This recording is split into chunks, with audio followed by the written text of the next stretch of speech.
lane state, but team composition came into effect, as well as a couple of blunders all occurring at once. 3-star Nuguri doesn't require synergy. 3-star Raccoon, guys.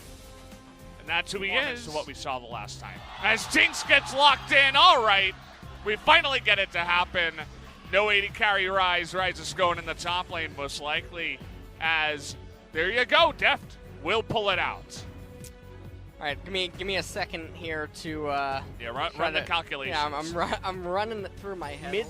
Mid-rangey hyper carry Jinx type of composition that's backed and bolstered by this brawlerish front line of the Akali Rek'Sai Rise. So 2 and 3 items, it gets really, really wonky.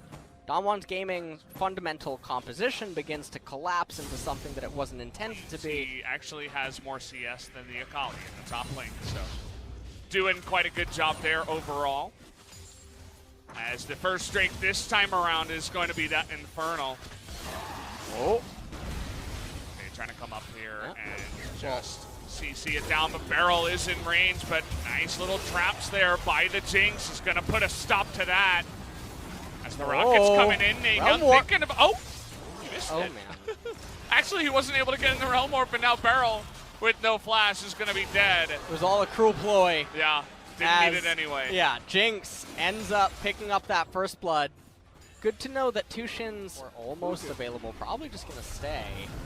As Cuz. He got denied. Yeah, that's going to be a lot of damage. Oh, he is not happy.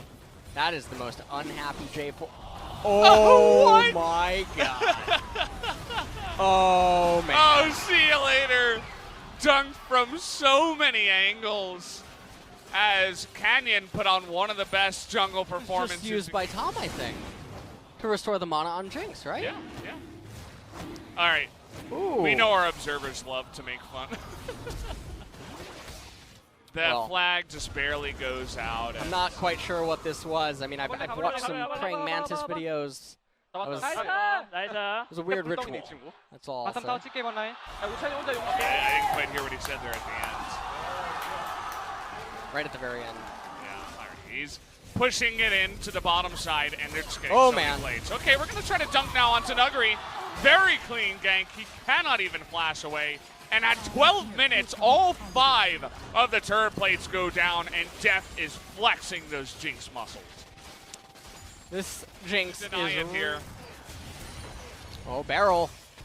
Oh, look at the damage already. A couple more crits and he would have been dead, but Barrel knows this, and he has to ultimate just to get away.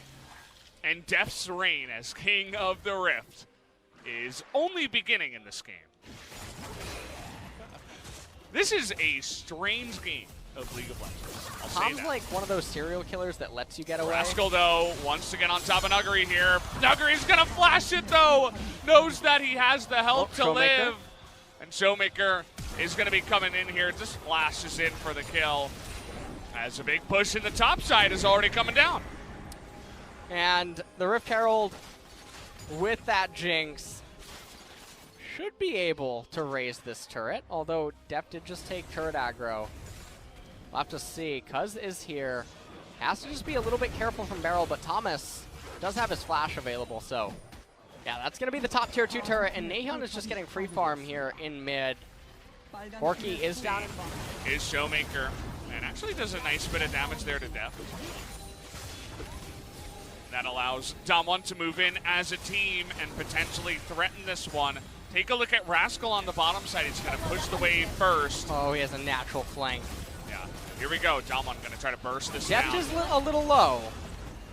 He is, but he's looking to push it in. Canyon, okay, big engage now from Barrel, trying to get on top of Tucson, but the stopwatch is there. Rascal behind, but they get Deft in the back line. That's the most important thing here for Damwon. We still have Rascal alive, but it does not compare to the damage that Damwon have from a hit here. Nice job on the blasting planter. Cuz was absolutely dead. It is so important that Cuz just lived right there.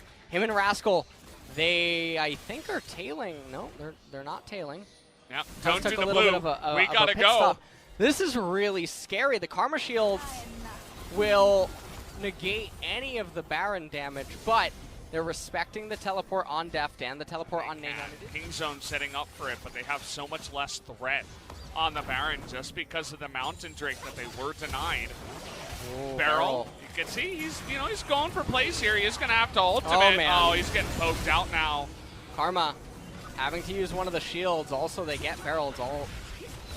Okay, that will be blocked here by Nuclear, but it was a nice try. He thought that they would be a little bit closer, and it's very unexpected too. They knew there was no vision over there. If you can catch Deft or even nhãn alone out of range of the Tom Kench, that might be your key to the victory. So I like the play. And Tushin and Rascal now, they gotta be a little careful. It's not quite at that to Corky with 300 CS, the most in the game. As I'm going to have to hold that thought here as Nuguri is going to get a bunch of health back, but that one overload is going to put him in the ground as finally nhãn and Cuz are able to get the kill. And this should allow for Kingzone to just force a Baron now. This is that little bit of utility that I talked about on Jinx too. She has the Vampiric Scepter now, so she can take blows from members on Dom1 Gaming and go blow for blow, whereas before she would get poked down. You saw she was missing HP, but look at that shield on her as well. Rascal zoning everyone. Sir Thomas, the true gatekeeper. And it was double smite too, just adding to the celerity of that play. Barrel just gonna get hit in the back there. But honestly, nhãn's just way too tanky. He's not auto-attacking the turret though. A little bit surprising. Just look at Deft in the mid lane. I mean, he's just going to get rid of that entire health bar of the turret. That was one push. You know, it doesn't take too long. It was just him and Tom. Yeah. And Dom1 weren't even able to group up and deny it or anything like that because he had two members down on the bottom side, two threatening. Kingzone are playing the siege quite well. We got a minute left on this Baron. And that's going to be the mid tier 3 turret perforated. As Rascal really close to getting top tier 3. Showmaker's trying his best. Look at him. I mean, he's so fed on the Corky. Desperately trying to land big ones onto Rascal to try to push him away. Dom1 now as a team trying to group up in mid to deny the inhibitor, but then you look bot. nhãn's doing his job.